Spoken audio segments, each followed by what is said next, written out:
1945년 제2차 세계대전이 끝난 후 유럽의 한 마을은 폐허가 되어 있었습니다. 도시가 파괴되고 가족과 이웃이 흩어지고 원수된 사람들이 서로를 증오했습니다. 인간의 노력만으로는 화해와 화평을 이루기 어려웠습니다.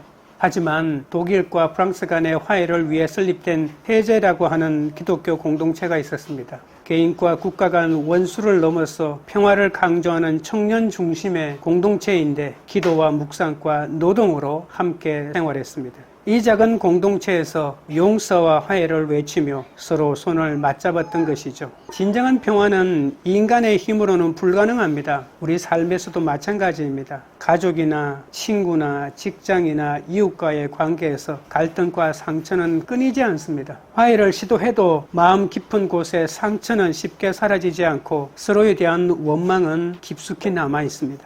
그렇다면 어디에서 누구에게서 참된 평화를 얻을 수 있을까요? 권력이나 제도의 힘으로는 완전한 평화를 얻을 수 없습니다. 인간 각자의 양심과 사랑 그리고 하늘로부터 오는 생명이 모일 때 비로소 원수된 관계가 회복되고 공동체가 치유됩니다. 주님은 우리의 화평으로 십자가 안에서 갈등과 장벽을 이루고 우리를 하나로 하나님과 화평하게 만드셨죠. 개인과 공동체가 하나님 안에서 하나 될 때 비로소 참된 평화가 임하게 되는 겁니다. 오늘은 이 땅에 참 평화를 이루기 위해 오신 예수님에 관하여 살펴보도록 하겠습니다. 첫째로 인간은 절망적인 존재라는 것을 알아야 화평을 얻을 수 있습니다. 11절입니다. 그러므로 생각하라. 너희는 그때의 육체로는 이방인이요 손으로 육체에 행한 할례를 받은 무리라 칭하는 자들로부터 할례를 받지 않은 무리라 칭함을 받는 자들이라. 그러므로 생각하라 라고 하는 말은 단순한 회상이 아니라 신앙을 깊이 성찰해 보라는 명령입니다.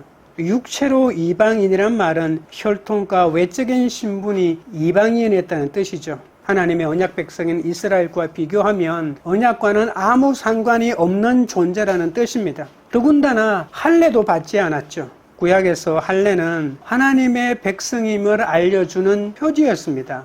유대인들은 이방인들을 할례를 받지 않았다고 멸시하면서 영적으로 자신들과는 구별된 구원받지 못한 존재라고 여겼습니다.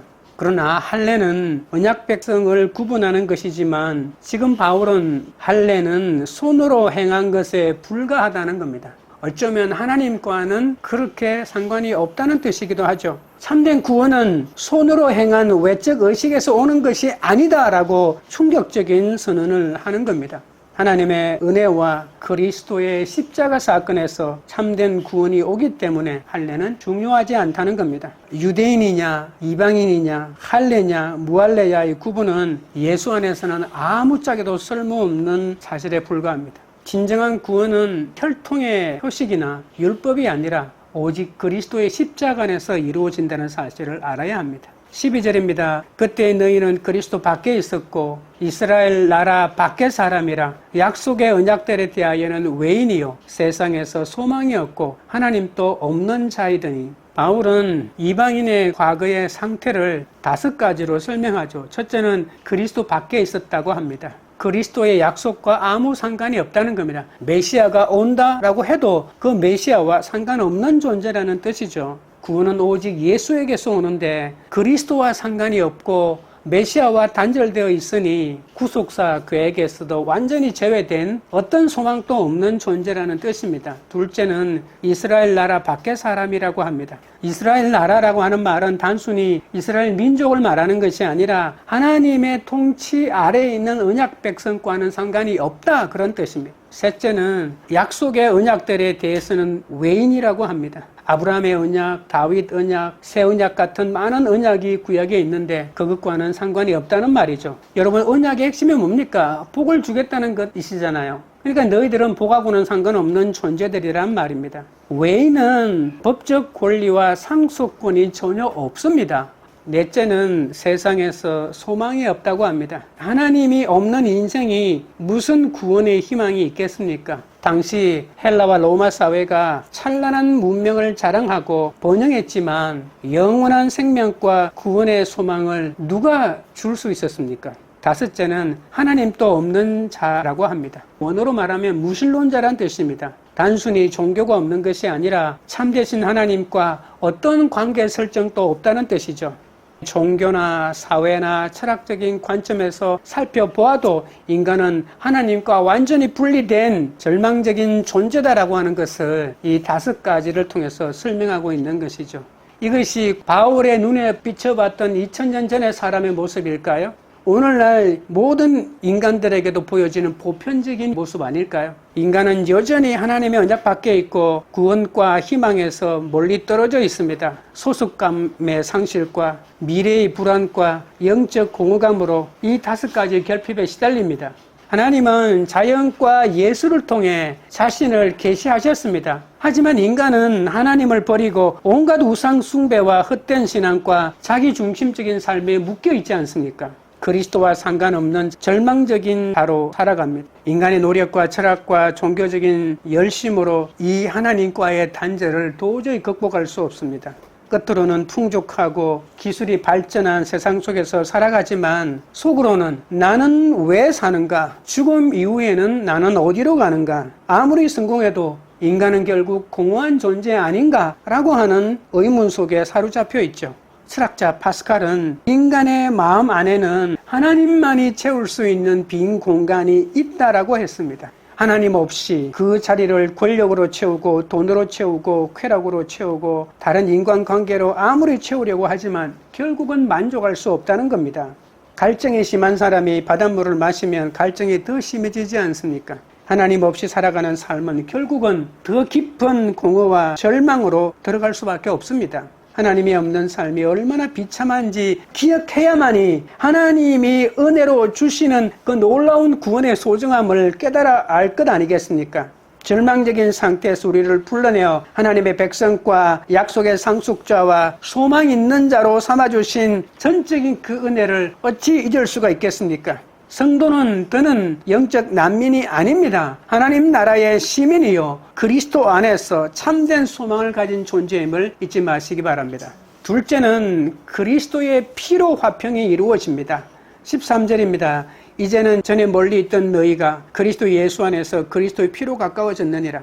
언약 밖에 있던 이방인들이 하나님의 복을 누리는 것은 온전히 예수님의 피 때문이라고 말입니다. 예수님이 십자가에서 희생 제물이 되셨다는 거죠. 우리의 모든 죄를 쓸어안고 대신 죽어주신 거죠. 그리스도의 피는 단순한 속죄뿐만이 아니라 하나님과 우리 사이의 언약을 매개하는 매개체가 됩니다. 예수님은 누가복음 22장 20절에서 내 피로 세우는 새 언약이라고 말씀하셨습니다.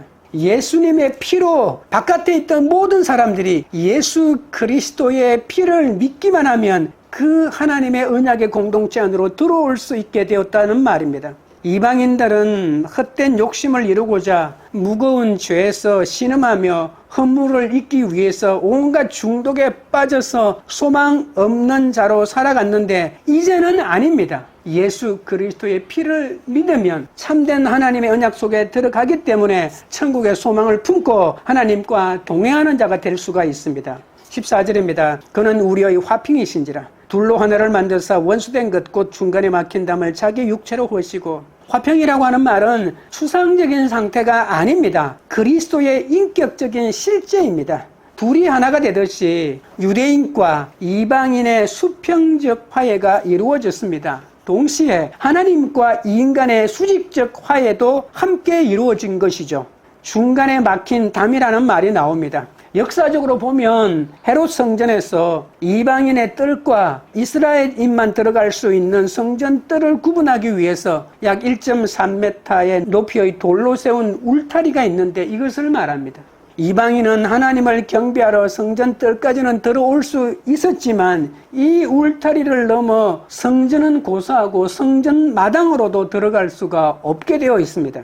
그 담벼락에는 여러 나라 말로 이렇게 기록되어 있습니다. 이방인은 성소와 울타리 안으로 들어갈 수 없다. 만약에 들어가면 너는 죽는다. 그 담은 이스라엘과 이방인들을 구별하는 민족적이고 종교적인 배타성을 너무나도 잘 알려주는 그런 담이었습니다. 그런데 예수님이 십자가에서 피를 흘려주심으로 이 장벽이 무너졌다고 말합니다. 이제 이방인 또 유대인과 동등하게 하나님 앞에 나아갈 수 있다는 말이겠죠. 그리스도는 십자가에서 자신의 피를 뿌리시고 자기 백성과 연합하기 위해서 자신을 내어주셨습니다. 그 대가로 이제는 누구든지 그 피를 믿기만 하면 하나님 앞에 직접 나아갈 수 있다는 겁니다. 15절입니다. 법조문으로 된 계명의 율법을 폐하셨으니 이는 이 둘로 자기 안에서 한 세 사람을 지어 화평하게 하시고, 예수님은 유대인과 이방인 또 사람과 하나님을 가로막는 담을 제거하셨다고 했죠. 문서에 기록된 계명과 율법을 자기 육체로 없애버렸다는 것이죠.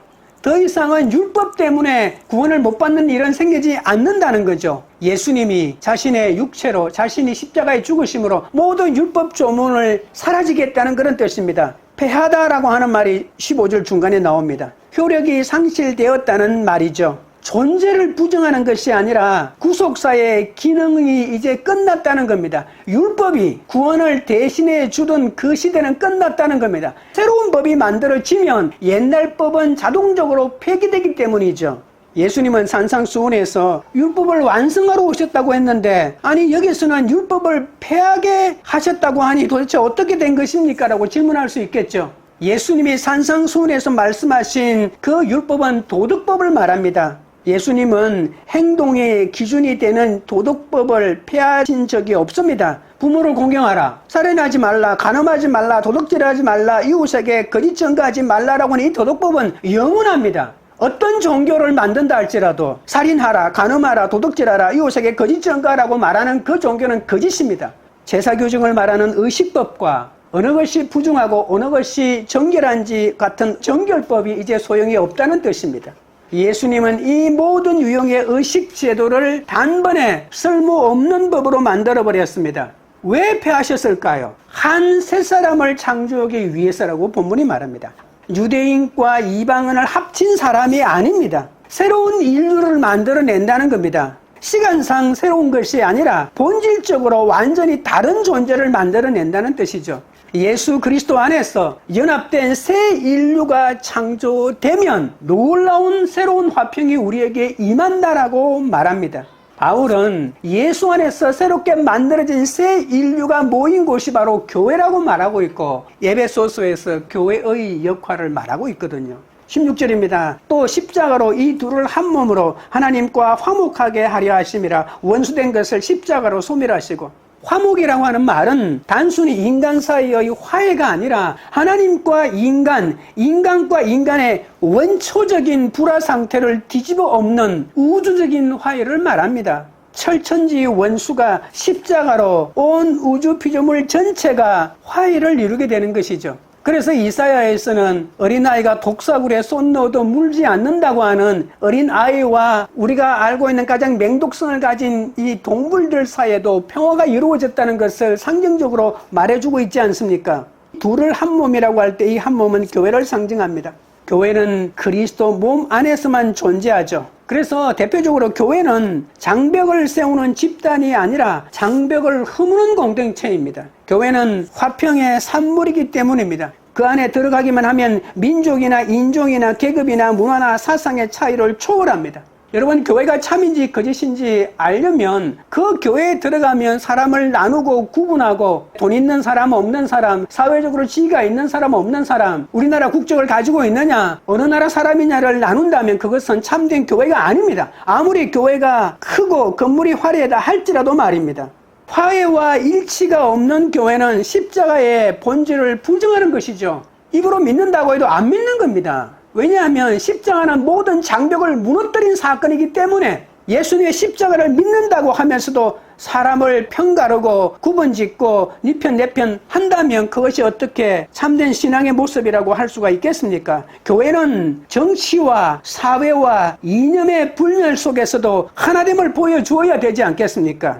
교회는 화해의 정인이기 때문입니다. 인간은 늘 하나님께 반역하여 하나님의 진노를 샀습니다. 그러나 그리스도가 십자가를 지자 하나님은 그 진노에서 돌이키게 되었죠. 그리고 화평을 선물로 주셨습니다. 그것은 공동체뿐만이 아니고 나 개인에게도 그렇고 우리 가정에게도 마찬가지입니다. 그리스도 안에서 유대인도 이방인도 없고 죄사함을 받은 새 인류만이 있다는 사실이죠. 내가 예수 그리스도를 믿고 십자가를 의지한다면 더 이상 평가라는 일들은 멈추어야 합니다.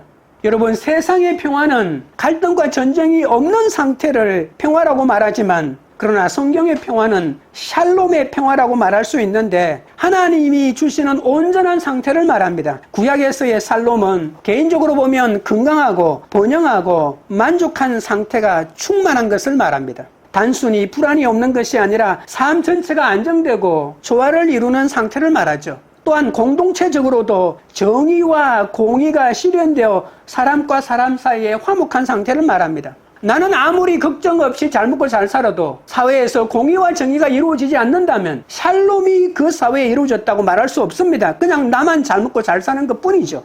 그래서 이 샬롬의 평화는 하나님과 올바른 관계에서만 임하게 됩니다. 하나님께 불순종하면 샬롬이 깨지고 순종하면 샬롬이 임하게 되는 거죠. 왜냐하면 샬롬은 예수님의 십자가로 이루어졌기 때문입니다. 그런데 하나님의 말씀에 불순종하는데 내가 샬롬을 누린다? 그것은 돈이 주는 것이고 권력이 주는 것이기 때문에 밑에 있는 사람이 내가 무서워서 굽신거림에 불과한 거죠. 예수님도 제자들에게 이렇게 말했습니다. 내가 주는 평화는 세상이 주는 것과 같지 않다고 말했습니다. 세상은 돈이 있고 권력이 있으면 평화를 누리고 모든 사람들이 나한테 잘해주니까 평화로운 삶을 사는 것 같지만, 그러나 주님이 주시는 평화는 그런 것이 아니고 나뿐만이 아니고 저 사람도 안정을 얻고 저 사람도 정의와 공의를 누리는 함께 잘 사는 나라가 되어야 된다는 것이죠. 단순한 심리적인 안정이 아니라 하나님과 화해한 상태에서 오는 모든 내적인 평안을 말하는 것이죠. 그렇기 때문에 성령의 열매 가운데 하나가 바로 평안이라고 말하지 않았습니까? 평안이 내 노력으로 돈을 많이 모으면 오는 것이라면 왜 성령의 열매 중에 하나라고 말했겠습니까? 성령이 주시는 그 상태가 바로 평안이기 때문입니다. 그러므로 그리스도 안에 있으면 세상 환경과 상관없이 나를 괴롭히는 일들이 아무리 많다 할지라도 참된 평안을 누릴 수가 있게 되는 거죠. 17절 18절입니다. 또 오셔서 먼 데 있는 너희에게 평안을 전하시고 가까운 데 있는 자들에게 평안을 전하셨으니 이는 그로 말미암아 우리 둘이 한 성령 안에서 아버지께 나아감을 얻게 하려 하심이라. 하나님은 먼 데 있는 이방인들과 가까운 데 있는 유대인들에게 평안을 전하십니다. 십자가를 통해 이루신 화평의 복된 소식을 예수님은 널리 전해지기를 원하시고 계십니다. 하나님과 화평하지 못하면 모든 사람의 인생에는 참된 평화는 없습니다. 18절 뒷부분에 보시면 성령 안에서 아버지께 나아감을 얻게 하려 하심이라고 했는데, 이 나아간다고 하는 말은 신하들이 왕이나 황제를 아련하는 것을 말합니다. 우리는 성령의 도우심으로 하나님 아버지께 담대히 나아갑니다. 왜냐하면 평화가 이루어졌고 이제는 원수가 아니고 하나님과 화목이 이루어졌기 때문입니다. 무엇 때문에? 예수님 때문에. 예수님이 피로 하나님과 우리는 원수지간이 아니고 모든 죄의 담이 없어졌기 때문에 하나님 아버지께 담대하게 나아가는 거죠. 성령님이 우리 안에 내주하셔서 하나님의 자녀임을 알게 하시고 하나님이 우리의 아버지임을 알게 하시고, 그래서 어려울 때마다 스스럼 없이 아버지께 나아갈 수 있는 놀라운 은혜를 주신 것이죠. 우리가 샬롬을 누리는 것은 단순히 스트레스 없는 삶을 말하는 것이 아닙니다. 오히려 우리는 고난 중에서도 하나님의 함께 하심을 확신하기 때문에 흔들리지 않는 평강을 누릴 수가 있습니다. 샬롬은 받은 은혜를 흘려보내는 것이 원칙입니다. 받기만 하고 흘려보내지 않는다면 그것은 샬롬이라고 말할 수 없습니다. 마태복음 5장 9절에 화평하게 하는 자는 복이 있나니 그들이 하나님의 아들이라 일컬음을 받을 것이미요 라고 예수님이 말씀하셨습니다. 화평케 하십시오. 하나님이 여러분에게 샬롬의 은혜를 주셨다면 그것을 흘려보내시고, 아직 예수님을 알지 못하기 때문에 화평을 모르는 자에게 그 화평을 흘려보내시기 바랍니다. 우리는 화평케 하는 자로 부름을 받았다는 사실을 잊지 마시고 화평케 하는 능력이 내 속에 있다는 것을 아시고 조금씩 흘려보내는 여러분 되시기 바랍니다. 셋째는 예수님이 모퉁이 돌이 되십니다. 19절입니다. 그러므로 이제부터 너희는 외인도 아니요 나그네도 아니요 오직 성도들과 동일한 시민이요 하나님의 권속이라. 그리스도 안에서 새 창조물이 되면 놀라운 지위와 특권을 누리게 됩니다. 외인이라고 하는 말은 공동체 밖의 사람으로 소속 없는 자라는 뜻이고, 나그네는 일시적인 거주자로 영주권 없는 체류민에 불과하다는 그런 뜻이죠. 모든 소속과 권리를 갖지 못한 주변인입니다. 이방인은 과거에는 언약 공동체에 소속되지 못한 외부인에 불과했습니다. 하지만 이제는 하나님의 백성으로 당당하게 공동체에 속한 시민권자가 되었습니다. 그러면 시민권자가 되면 그 이전에 받던 모든 차별이 철폐되고 시민권자가 받는 특권과 권리를 누리게 되는 거죠. 권속이라고 하는 말은 영어로 패밀리입니다. 하나님의 한 집안 식구가 되었다는 말이죠. 시민권보다 훨씬 더 친밀한 관계가 되었다는 말입니다. 단순히 국가 공동체에 속한 정도가 아니다. 자녀가 되었다라고 하는 것이 더 친밀하지 않습니까? 하나님 아버지와 가족 관계를 맺고 모든 믿는 사람들과도 형제 자매 관계를 맺게 되었다는 것입니다. 요한복음 1장 12절에 영접하는 자, 곧 그 이름을 믿는 자들에게는 하나님의 자녀가 되는 권세를 주셨으니라고 했습니다. 이방인이 하나님의 백성이 된 것은 인간의 노력이나 율법 준수가 아니라 전적으로 그리스도의 피 때문입니다. 이제 하나님과 한 가족이 되었기 때문에 교회 안에서 한 가정 안에서도 차별이 사라지고 서로를 형제자매로 존중해주며 이 하나님의 샬롬의 평강을 나누시는 여러분 되시기 바랍니다. 20절 21절입니다. 너희는 사도들과 선지자들의 터 위에 세우심을 입은 자라. 그리스도 예수께서 친히 모퉁이 돌이 되셨느니라. 그의 안에서 건물마다 서로 연결하여 주 안에서 성전이 되어가고. 터라고 하는 말은 건물이 견고하고 안전하도록 도와주는 기초를 말하죠. 사도들과 선지자들의 터라고 하는 말은 복음의 말씀이 교회의 기초가 된다는 그런 뜻입니다. 교회의 토대는 인간의 전통이나 철학이 아니라 하나님이 계시해 주신 말씀입니다. 사도들은 예수 부활의 목격자로 끝까지 부활의 증인으로 살아간 자들 아니겠습니까? 선지자들은 하나님의 말씀을 신실하게 전해준 영감된 교사들을 말합니다. 교회는 사도들과 선지자들이 전한 복음의 말씀 위에 세워지며 다른 기초는 있을 수 없습니다. 고린도전서 3장 11절에 이 닦아둔 것 외에 능히 다른 틀을 닦아둘 자가 없으니 이 틀은 곧 예수 그리스도라고 했습니다. 예수 그리스도. 그분이 우리를 위해서 십자가에 죽으시고 부활하셨다고 하는 이 놀라운 사실, 그리고 그것에 기초한 모든 약속의 말씀들을 말하는 것이죠. 교회의 모든 가르침의 중심과 성취는 바로 예수 그리스도입니다. 만약 그리스도가 없다면 사도들의 가르침에 무슨 의미가 있습니까? 알맹이가 없는데. 한 가지 명심해야 할 것은 아무리 말씀이 중요하다고 해도 그 말씀을 듣기만 하면 아무 소용이 없습니다. 그 들은 말씀대로 실천하며 살아야 합니다. 마태복음 7장 24절에 그러므로 누구든지 나의 이 말을 듣고 행하는 자는 그 집을 반석 위에 지은 지혜로운 사람 같으니니 라고 예수님이 말씀하셨죠. 이 말씀이 뭡니까? 짧게는 산상수 마태복음 5장부터 7장까지, 확장하면 마태복음 전체, 보험서 전체, 신약 전체, 성경 말씀 전체를 말하는 것 아니겠습니까? 이 말씀을 듣고 행하는 자가 되어야 반석 위에 집을 짓는 지혜로운 자가 되는 것이죠. 말씀을 듣기만 하고 행하지 않는 자는 모래 위에 집을 짓는 자가 되고 맙니다. 듣고 행하는 자가 되어 반석 위에 집을 짓는 자가 되시기 바랍니다. 말씀대로 살지 않고 말씀을 우습게 여기는 자는 절대로 하나님의 집을 지을 수 없지 않겠습니까? 세우심을 입은 자라고 하는 말이 20절에 나옵니다. 교회는 인간이 스스로 세우는 공동체가 아니라 하나님께서 건축하시는 영적 건물이라는 뜻이죠. 내가 세우는 자가 아니고 세워짐을 받는 자라는 뜻이죠. 주님은 모퉁이 돌이 되신다고 하십니다. 건물의 벽과 벽이 만날 때 그 모서리에 놓여서 두 벽을 연결하고 건물 전체를 견고히 잡아주는 돌이 모퉁이 돌 아니겠습니까? 왜 예수님이 교회의 모퉁이 돌이 되실까요? 예수님은 유대인과 이방인, 하나님과 사람을 연결하는 연합의 주체이시기 때문입니다. 교회 전체가 그리스도를 중심으로 세워졌다는 것이죠. 모퉁이 돌이 서로 다른 벽을 하나로 잇듯이 예수님은 유대인과 이방을 하나로 연결하셨습니다. 고린도전서 3장 9절에 성도는 하나님의 밭이요 집이라고 했고, 베드로전서 2장 5절에도 너희는 산 돌같이 신령한 집으로 세워지라고 하셨습니다. 성도들은 교회를 지어 나가는데 참여하는 산 돌들입니다.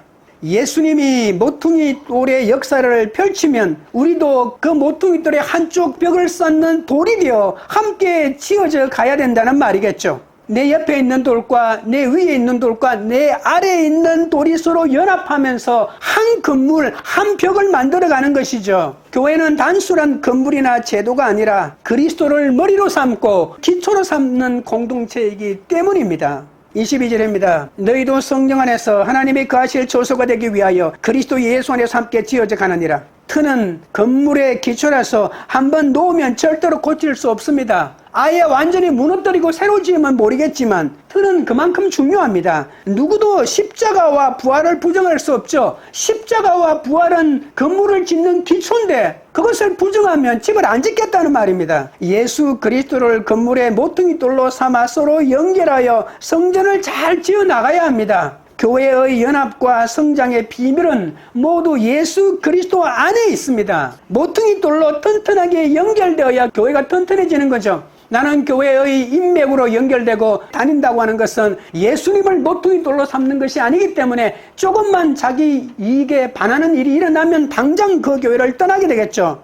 모퉁이 돌이신 그리스도는 교회의 하나됨과 성장에 필수적입니다. 새 성전은 하나님이 거하실 처소가 되죠. 그래서 성도는 하나님의 임재를 나타내는 통로가 되어야 합니다.